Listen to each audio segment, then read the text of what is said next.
Finally we have reached গণবরঞ্জন।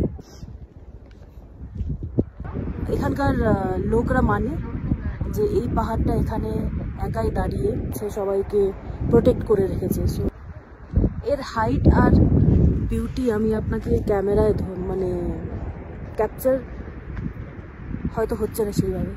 তো এটা real view পাওয়ার জন্য আপনাকে এখানে আসতে হবে। গণবরঞ্জনের এখানে একটা নদী আছে, আমি এখন ওই নদীর ওখানেই যাওয়ার চেষ্টা করছি। Let's see.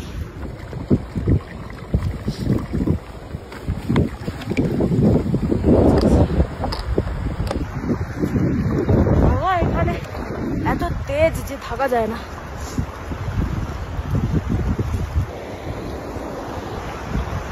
লাদাখের বিউটি খালি বাড়িতে বসে রিল দেখে হবে না।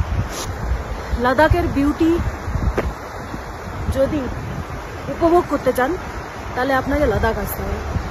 এখানে আজকে আমি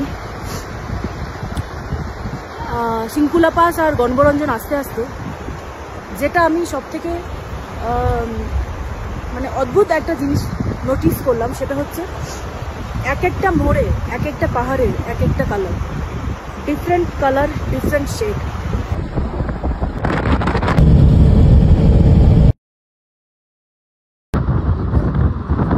একটা পাহাড়ের কালারের সাথে আরেকটা পাহাড়ের কালারের কোনো মিল নেই। গ্রিন, রেড, ব্ল্যাক, ব্রাউন, মানে আর কি বলবো, মানে ডিফারেন্ট ডিফারেন্ট কালার আছে। So that's the beauty of Ladakh. এত অপূর্ব সুন্দর দৃশ্য, মনে হচ্ছে যেন বসেই থাকি।